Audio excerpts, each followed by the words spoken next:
여보, 다음 달에 수빈이 돌인데 어떻게 할 거야? 돌잔치 할 생각이야? 돌잔치 해야지. 당연히 해야 하는 거지. 그래? 괜히 사람들 불러서 일만 키우는 건 아닐까 모르겠어. 당신도 알다시피 나는 올 사람도 별로 없고. 에이, 꼭 친구들만 오라는 법이 있나? 장인어른 장모님도 오실 거고. 내 친구들이나 우리 친척들도 많이 올 거니까 괜찮아. 결혼식 때도 내 쪽만 하객이 너무 없어서 창피했는데 굳이 그런 걸 왜 해야 하는지 모르겠어. 당신 친구들이나 친척들한테 망신만 당할 것 같은데. 친구가 좀 없을 수도 있지. 뭐 어때? 결혼식이야 어쩔 수 없었지만 이번에는 우리 딸이 주인공이니까 돌잔치는 꼭 해야 한다고 생각해. 당신이 그렇게 말하면 어쩔 수 없긴 한데. 돌잔치는 요즘 어디서 하지? 뷔페 같은 곳은 엄청 비싸잖아. 조금 비싸긴 해도 괜찮은 곳에서 하는 게 나을 것 같아. 어차피 축의금 들어오는 것도 있고 돌반지 사오는 사람들도 많을 텐데 금값도 비싸니까 손님 대접은 확실하게 해야 나중에 뒷말이 안 나오지. 괜히 너무 비싼 곳에서 했다가 본전도 못 찾는 거 아니야? 본전 못 찾으면 어때?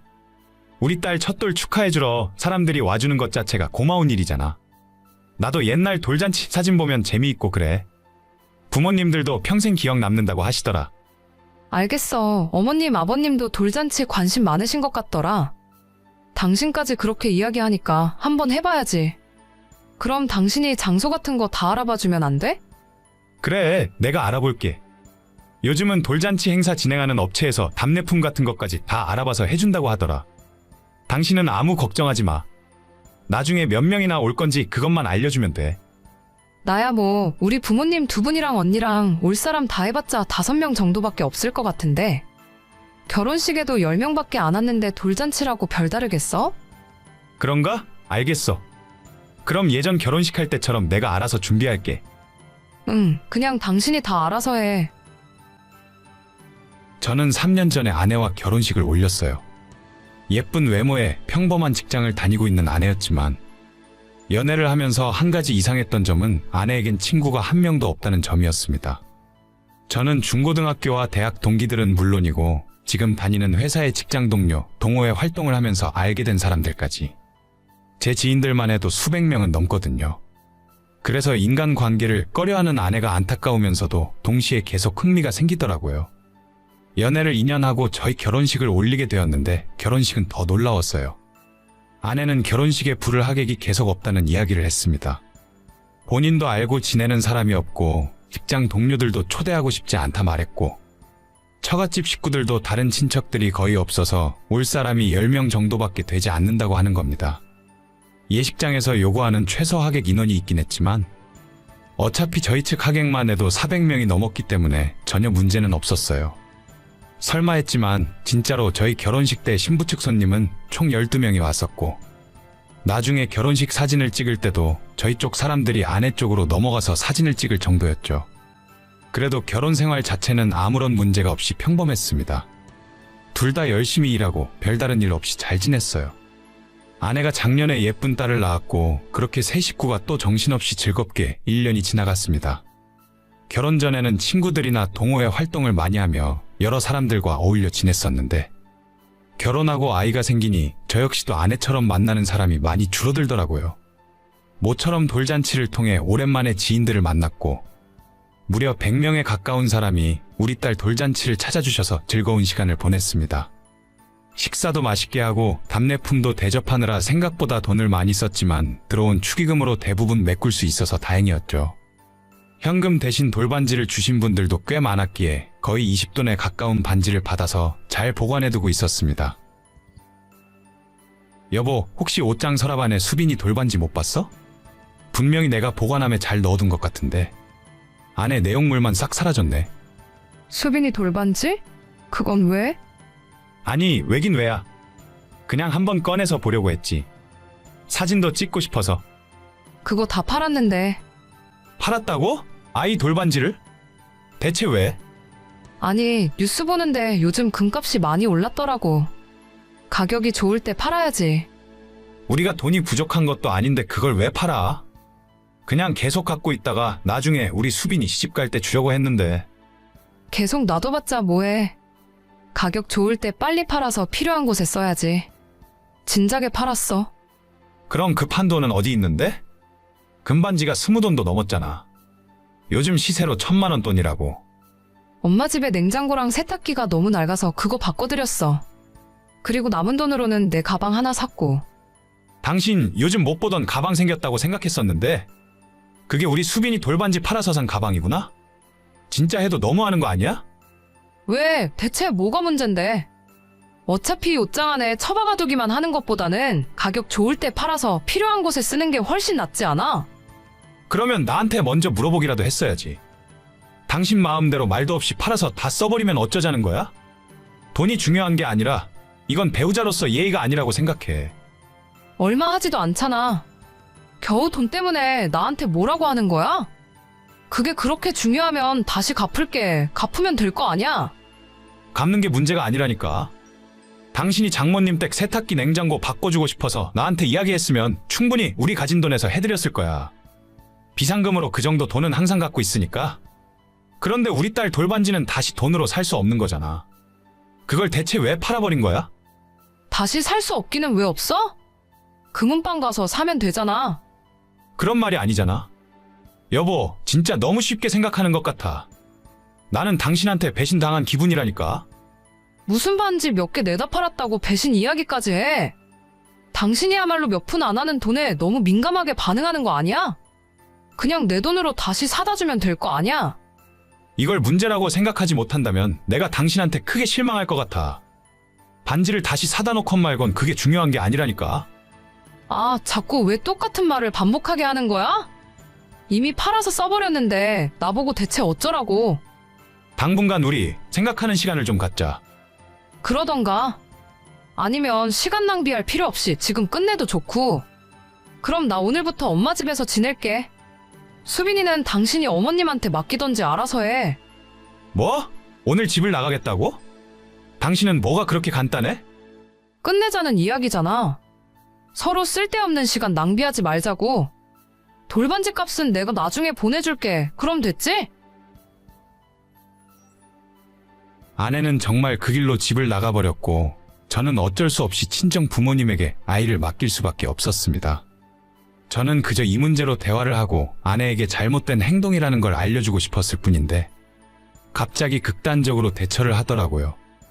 연애하던 시절부터 이번 일이 있기 전까지 단 한 번도 크게 싸운 적이 없었기 때문에 아내의 성격에 문제가 있다고 생각하지 못했는데 끝까지 자기가 잘못했다는 말 대신 손쉽게 끝내자고 해버리니까 더 이상 이 사람과 가정을 지키며 사는 것이 힘들겠다는 생각이에요. 저도 이렇게까지 할 생각은 아니었는데 차라리 여기서 끝내고 제가 아이를 키우며 사는 것이 훨씬 낫겠다 싶어요. 친구가 없고 직장 생활을 8년 가까이 했어도 주변에 친한 지인 하나 없는 것이 조금 이상하다 싶었는데 이제는 그 이유를 조금은 알 것 같습니다.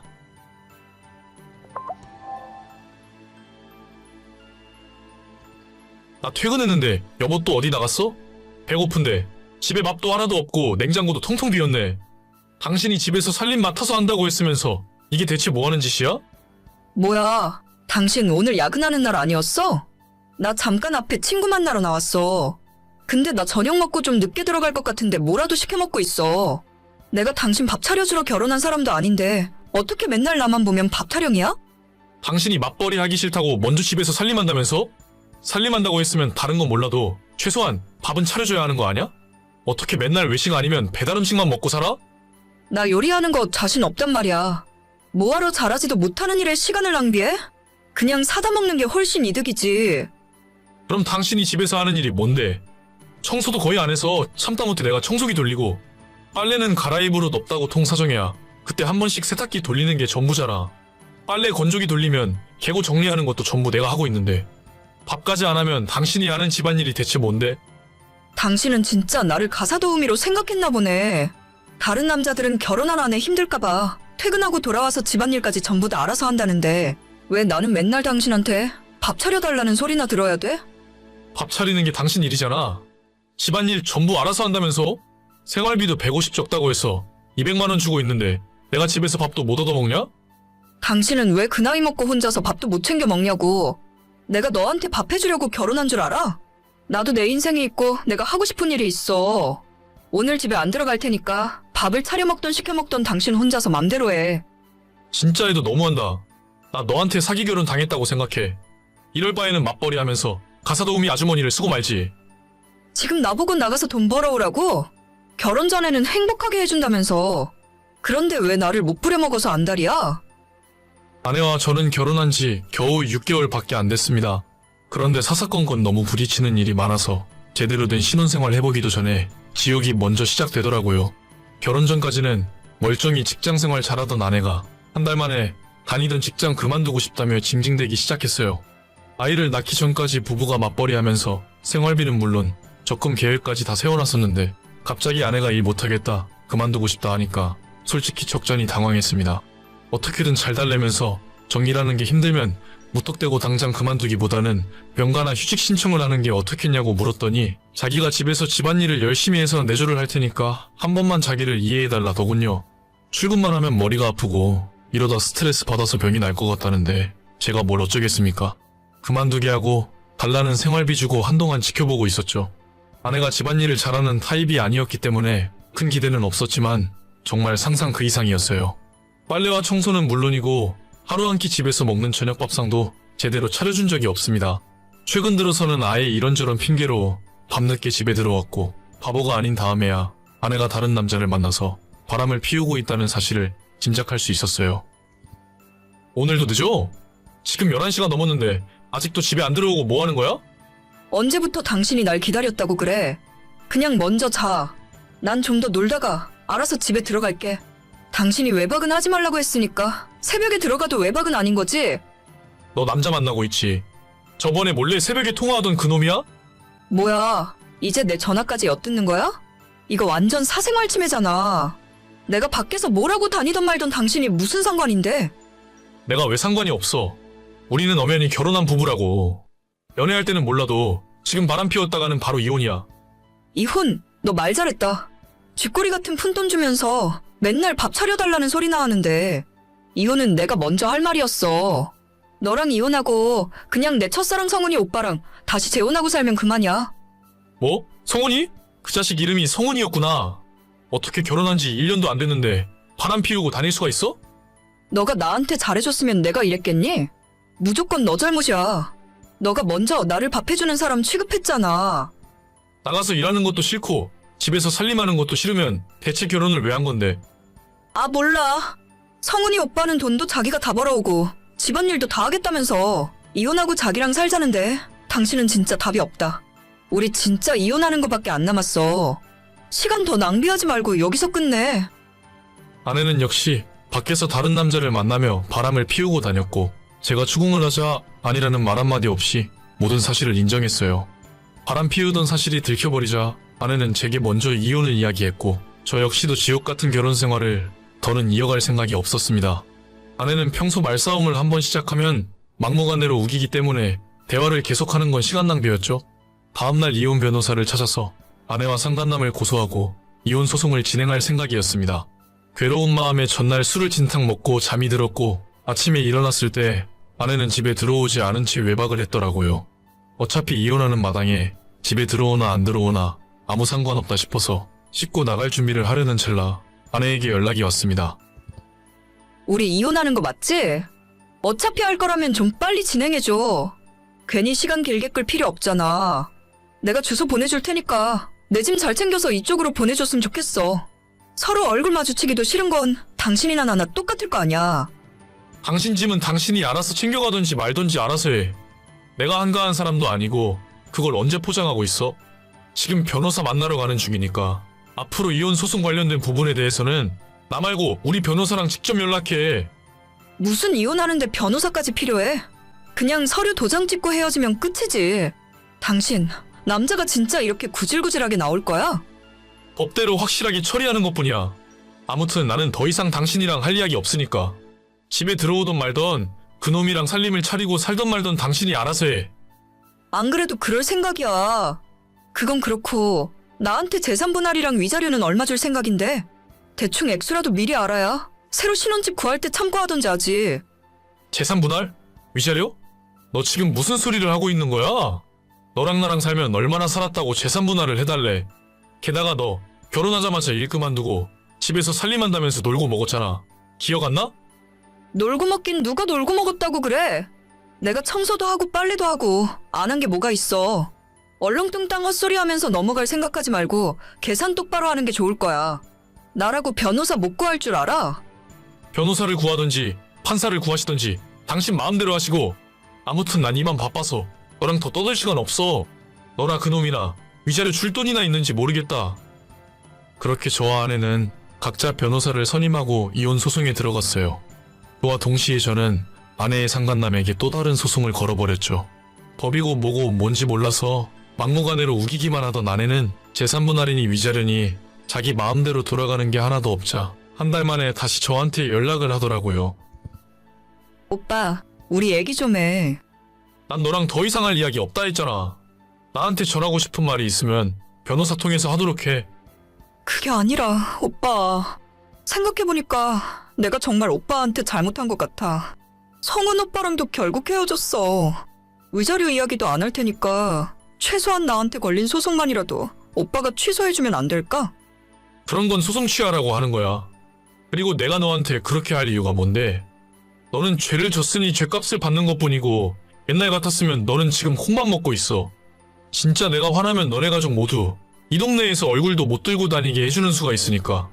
당장 돈이 없으면 너희 부모님한테 빌려서라도 나한테 위자료 준비해. 나 진짜 우리 아빠가 가만 안 둘 거야. 오빠도 우리 아빠 성격 잘 알잖아. 내가 엄마한테 1,000만 원은 빌릴 수 있는데 그거 받고 용서해주면 안 돼? 그쪽 집안 사정은 내가 상관할 바 아니고, 너나 그놈이나 최소 2천만 원은 준비하는 게 좋을 거야. 앞으로 따로 연락하지 마. 너랑 별로 말도 섞기 싫으니까. 오빠는 나보다 돈도 많잖아. 대체 왜 나를 이렇게 괴롭히는 거야? 그렇게 제 결혼 생활은 6개월을 조금 넘긴 시점에서 끝이 나버렸습니다. 7살 연하에 예쁘고 착한 여자라 생각해서 결혼까지 결심했는데, 이 정도로 철없고 세상 물정 모르는 멍청한 여자인 줄 몰랐어요. 결혼하고 난 뒤에 바람을 피워도 아무 문제 없는 줄 알았답니다. 연애하던 때처럼 이혼하고 헤어지면 그만이라고 생각했나봐요. 어른이 별게 아니고 본인 행동에 책임질 수 있어야 어른이 맞는 것 같아요. 제가 벌어다주는 돈 쓰면서 마냥 놀고 먹고 남자나 만나고 다니려 했나 본데, 인생이 그리 호락호락하지 않다는 것을 끝까지 맛보여주고 말 거예요. 위자료 줄 돈 없다고 해봤자 지구 끝까지, 인생 끝까지 쫓아가서 다 받아낼 겁니다. 오늘의 사연은 여기까지입니다. 구독과 좋아요, 알림 설정은 많은 힘이 됩니다. 다들 행복하시고 좋은 하루 되세요.